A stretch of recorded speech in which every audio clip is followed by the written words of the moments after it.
It is Tuesday and we're in October. 3 more months to go. Well, less than 3 more months now to go before the end of the year. It's gone by so fast, huh? Hope everybody's doing well. Good evening, good afternoon, wherever you are. Today got an exciting, well, not exciting, but more like an interesting conversation, interesting topic for us to talk about. So normally like to get started after the 30-second mark. So hope everybody's doing good. See what about what's up? How you doing? Cool. So I'm gonna get started. Anyways, hi and welcome to the 15th episode of Cimifly Life, the Entrepreneur's Journey. I am your host, Cecil Williams, and I like to give a shout out first before I normally get started. So shout out to our sponsor today, Royal Dynamite. As you can see, I am rocking a hat and a t-shirt. And Royal Dynamite is a clothing line that I founded with me and my partner, Raphael, who lives out in Los Angeles. And we are all about self-expression through fashion to facilitate change. And we're a clothing and lifestyle brand that aims to bring further awareness to the Afropolitan lifestyle and fashion, music, and culture from the African perspective. So go check us out, royaldynamite.com. Anyway, so today's topic is failure. Why failure is good for success. This is an interesting one. I'm going to try to keep it as short as possible. My son is in the other room, and anytime now he could possibly barge in. And I would close the door, but today I chose not to because it's just him and I that are home. And if I close the door, he comes just banging on the door until he's not going to go away. So if he comes in, you're going to have to bear with me as this is part of our brand building of the family man building a brand. And this is what we do. So I'm pretty sure you wouldn't mind. But yeah, so today we're going to talk about failure. Yeah, yesterday I put out a promo video talking about failure. And I gave two definitions of failure. And so go check out that video to check out the two definitions. But today, what we're really going to focus on is the second definition, the omission of expected or required action. So as I was doing research to do this today, I was watching a video popped up on my feed, which was quite interesting. And he was talking specifically about failure, and it was Sarah Blakely, who's the founder of Spanx, who was talking about this. So as she was talking, she said when she was growing up as a kid, she used to come home. She used to come home, and her dad used to tell her and her brother about something to the extent that they needed to fail at something, or and she was puzzled by it. And she said she used to come home, so it didn't make sense to her. Why would her father want her to come home and fail at something? I guess they were pretty good at what they did or whatever they were doing. So she said one day she had to try something different. So she tried, I wasn't sure exactly, but let's say for all intents and purposes, she tried ballet or something at school. And she said she was horrible at it. So when she came home, her dad said, "What did you fail at today?" And she said, "Oh, dad, I tried, let's say, ballet, and I was horrible at it." And her dad said, "High five." And then she realized that her father wasn't trying to change the definition of failure in that moment, or maybe later on in life. Essentially, what he was trying to do is help them change their mindset so that for them to understand that failure wasn't about an outcome, but about not trying. So today, the whole premise of what we're talking about is I think it's not about people failing at something and saying, "Oh my God, I'm a failure," but it's sometimes the effect or the consequences of them just not trying something. And we're going to get more context into that. So normally how I do these things, I like to bring about two to three quotes, and then we have some talking points, and then we kind of wrap it up, give some positive reinforcements of things that we can do to overcome whatever topic we're discussing, and then we wrap things up. So I get started. The first one is, only those who dare to fail greatly can ever achieve greatness.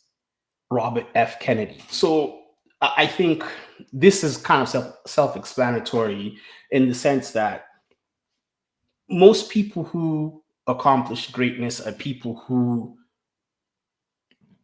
start big things. I mean, if you kind of think of, I listened to a podcast called How I Built This, and if you check this out, he interviews a lot of interesting people who've built massive companies, Airbnb and all these different companies, Rivian.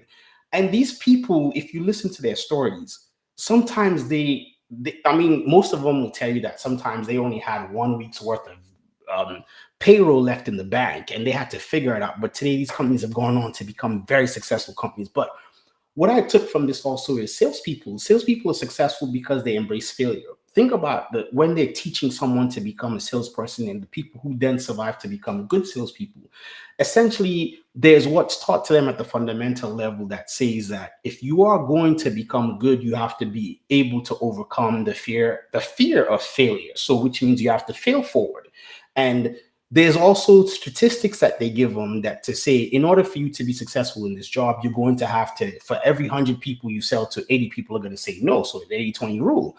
So you have to kind of focus on 80% of these people or whatever the case might be. But think about that. So, or if we kind of even take it from a minutia level, saying for every 10 people you sell to, 8 people are going to say no, but those two people potentially could change your life. And that's what happens to every big company, Facebooks, and all these companies that raise money. They have hundreds of venture capitalists tell them no. And then one person takes a chance on them, and that creates the viral effect, or what continues to become what they've become today, to be successful.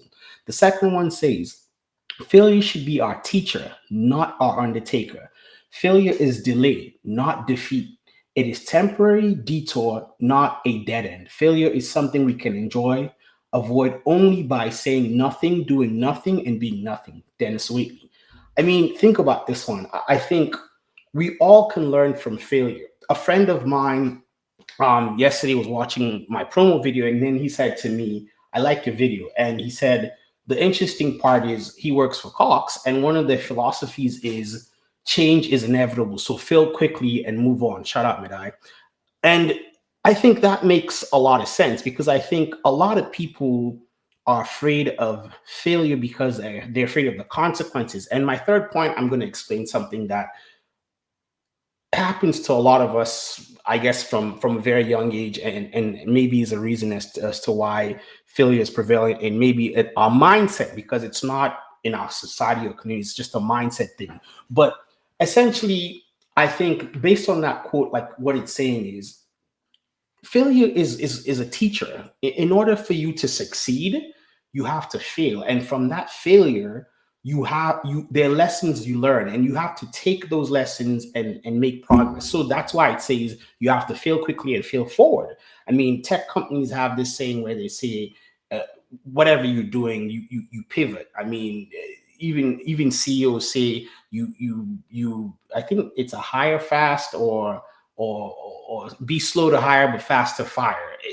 Because at the end of the day, these are, it's all a sequence. We're never going to get it the first time we do it. I mean, if I always say, if a kid goes through college, high school, whatever, or elementary, whatever, and gets to college and passes everything, and then they're going to get hit by the shocker of life, where there's a lot of things that school didn't teach them. They have to learn how to be an adult. They have to learn how to figure out their finances. They have to learn how to do so many things they weren't taught in school. Then they fail for the first time in life, but maybe they have some fundamentals or certain things. Sometimes it shocks their system. Sometimes they figure it out. But ultimately, it's a series of these. So I like to say, specifically with Royal Dynamite, I've always said we've had what I would call micro successes that build up to become the bigger success, because they're little things that we do, because we're constantly releasing clothing, constantly releasing lines, and all these things. But then also, ultimately, we've had so many things that didn't work, but that didn't prevent us from stopping. It's not death. It's not the ultimate end. Thanks, Paris Gold. I appreciate it. But ultimately, it's not the end. You kind of have to just dust yourself off and keep moving. So ultimately, keep that in mind. Never see it as the end all be all. It's never, oh well, I failed, so I'm done. And I think there's a fear of whatever repercussions come with it. And that brings me to my next quote and my next point. But the next one says, everything you want is on the other side of fear, Jack Canfield. And it is true, because I think a quick example I'll give you is, I was looking back as I was doing research. I started doing these lives in February of this year, and I said to myself, I'll do 2 a month to the rest of the year. And last month I increased it to, I'm going to do once a week. And my mentor and my coach kept forcing me to do these things. But initially, I was afraid. I was afraid of a lot of things. Afraid of the unknown. Afraid of public. Well, I'm comfortable speaking in front of people, but I just couldn't get over the hump of speaking into a camera, or maybe speaking with nobody showing up, whatever the case might be. And he had to help me with my mindset to overcome that fear, because the consequence was man-made. Oh, nobody's going to show up. Who's going to listen to this? So all these fears, I was afraid to overcome them. But at the end of the day, what's up, Carl? What's going on? How's that flight going? You on that plane? Anyway, so I was afraid to overcome these things, and therefore I didn't want to start. But here, I just said to you guys earlier that I'm doing my 15th episode, and I'm going to do once every week for the rest of the year. And my goal is to perfect and help better my communication, but also offer things that maybe other people can resonate with, so we can all help each other grow. But where I said failure, I mean, everything you want is on the other side of fear. It brings me to growing up specifically in Sierra Leone. And I'm sure other Africans can attest to this in our African communities, that failure is unacceptable. When we were young, I always remember in the classroom, and this is going way back to primary school, so up to class six, whatever, grade six, whatever that is. We used to have these things in the morning called hot mental. Anyway, so with these, the teacher will just come in the morning and everybody was required to just stand up. I mean, before we even got anything started. So they'll tell you, okay, hot mentals every Tuesday. So you come to school with fear already. I mean, it's different things, times table, it's a bunch of different things, math, quizzes, and all these different things. And the whole class will stand up, and then they'll just go around the class, maybe say 9 times 2, 8 times 6. So you don't know what you're going to get. And as you answer it, you sit down. As you answer it, you sit down. So think of a kid who's not as bright, or who's not at the level as the others. And I was one of those kids, and I'm sitting there thinking, damn, they just got the one I know. Damn, they just got the one I know. So when they come to you, there's already that fear. So even if you knew the answer, you have to, one, be confident and quick on your feet to make sure you get the answer right, and you sit down. But if you don't get that answer, you stand up. And so the failure was a fear of your friends laughing at you, your friends thinking you're stupid, you thinking the teacher thinks you're stupid. So think about all that. So there's consequences to failure with that type of setting or mentality. And this is what is taught to every kid throughout the nation. Every kid in Sierra Leone, I can guarantee you, can tell you they went through the hot mental exercise. And I'm not saying it's bad. I mean, it's good in its own ways. It has its benefits, but at the same time, it instilled in us the fear of failure. So you have to make sure you know what the answer is. You have to make sure you're not afraid of the consequence of provocation from your friends, or your friends thinking you're stupid. So as a result of that, or in another setting, you better not come home with bad grades. You have your setting of friends, and they're all going home. Somebody has, I mean, if there's a class of 20, somebody has to be first and somebody has to be 20th. But there's an expectation from your parents, because every African parent was first in their class. That's a classic story. But there's the expectation that you better not come home with bad grades, because there's consequences. The consequences, I mean, we didn't have devices then, so they're going to take away your devices. The consequences, you're going to be spanked, or there's something, you're going to have this lecture, you're going to be yelled at. So there's also that fear of failure for consequences that are kind of brash. So as a result of that, we've been set up from a very young age to fail later on in life, because we're told we shouldn't fail. Failure is unacceptable. And as a result of that, there's a lack of taking exactly what it says as the definition, required action. Because now you're afraid that, okay, I mean, you would think you're supposed to do what's necessary to take the required action to say, okay, let me study, let me make sure. But maybe these are just means by, it's the consequence, the fear of being beat or spanked by your parents, the fear of being I mean, these are not things, they just happen. It's not like, oh, if you do this, your friends, I mean, they're going to laugh at you. So that constant consequence of that fear of failure continues on from primary school to secondary school to I mean, even later on in life. And as a result, we've built a society of people who are afraid to fail. And I think because of that, they find it okay that if I'm going to fail, then I'm going to have, and the saying, beg, borrow, steal. So we develop a society of cheats. I mean, bluntly put, where in the sense that in order for me not to fail to deal with the consequences of what other people will think of me, I'm going to make it by any means necessary. And sometimes the means by which we try to make it is to cheat, beg, borrow, steal. And as a result of that, we create a society full of people who, they're not failures. They're just, because they're afraid to fail, then it becomes a mediocre society. And as a result of that, adulthood, it continues, and we see it now in most of our African communities and nations, with our politics, with our systems of governance and all these things. People who are just afraid to fail, rather than maybe having taught us that it is okay to fail forward. It is okay to make mistakes. It is okay, yes, and we're going to also have to deal with the consequences, and we have to embrace the emotions that comes with that. But I think that comes with a huge mindset change. Growing, teaching kids that it's okay. It's not saying it's okay to be a failure. It's okay that if you fail, you then have to do what is necessary to make sure you figure it out, so you fail forward. And I think a lot of us are not taught that. So to make this short is to say, I think there's ways for us as adults, because this is something for us as entrepreneurs that constantly happen.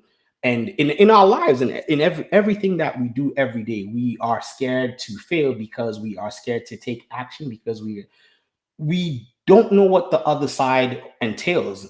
I mean, like I said, starting these videos, I had a fear of just, hey, is anybody going to show up? Are people going to give me feedback? Are people going to appreciate what I say? I mean, you're in your own head. You have these missteps. You have these things where you keep telling yourself, oh my God, I don't, rather than just start. If you get started, best believe things change. So I think in order for us to be able to embrace failure as a way to be good at success, or creating a successful lifestyle, is we have to be able to accept our feelings and emotions. It's okay to know that, if I made a mistake, I made a mistake, and you embrace it. But don't don't dwell on it for too long. Move on. And you have to be realistic. You have to be realistic with your expectations. Don't go saying, I mean, it's funny. I was reading, one of my friends said, when we were kids, we said, by this age now, to buy a helicopter or whatever. We had all these things we would write down. Now you can go back and look at these things like, damn, what it says to you is you're an ambitious person. Don't say, oh, I failed. Just look at, say, okay, where am I in my life today? And how many of these things how realistic were these things anyways? And I realized I was an ambitious person, and I would like to continue that ambition. So the other part is don't give up. I mean, I'm on my 15th episode. I'm going to run this thing to the end of the year. But over the summer, I had a lot of challenges. It's challenges, familial challenges, death in the family, and all these things. And it was very difficult physically, emotionally, to put out some of these things. But I said to myself, no matter what I did, I will make it up. So if I had to do, because I was going every other week, if I had to do back to back, then that's what I had to do to make sure I got the information and these things out there. So don't ever give up. Don't ever give up in what you believe in. Don't ever give up in what you want to do. Yes, you're going to fail, but learn how to tweak these, learn from those lessons of failure, and make sure you get better at it. And I think most importantly, for you not to give up, you have to surround yourself with positive people and positive affirmations. Like, how people say, oh, they tell themselves every day in the morning. They don't just even say it, they write it down. If you are that person and this is what helps you, write down, I'm going to win, and make sure that that's the first thing you see when you wake up. If you have to put it in the ceiling as you open your eyes, that's what it says. Imagine if every time you open your eyes in the morning and that's the first thing you saw. It might scare you, but at the end of the day, at least it's giving you a positive affirmation that you're going to have a good day, that you're going to win. So don't be ashamed, or don't be afraid to write those things. And also surround yourself with good people. Surround yourself with people who are going to encourage you, who, even if because we're all adults, we're all kids, we're all human beings. There's that element of joking. Your friends are gonna clown at you.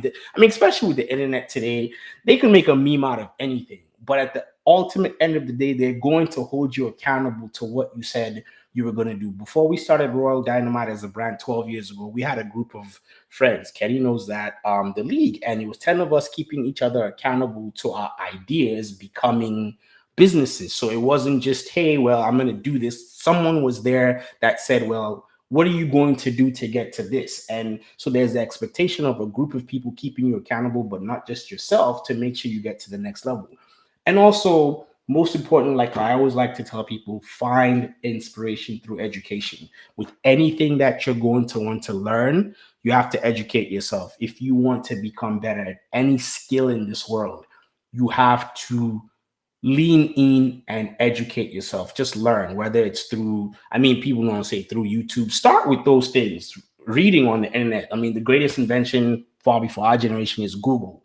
But read. I mean, back then we had encyclopedias. We couldn't just Google stuff. So we had to dive into the pages and turn around. But educate yourself. So, like I said, accept your feelings and your emotions for who you are, embrace them, be realistic with your goals. Do not give up. Surround yourself with positive people and write positive affirmations every morning that you can repeat to yourself, maybe even throughout the day, and find inspiration through education. Failure is not a permanent thing.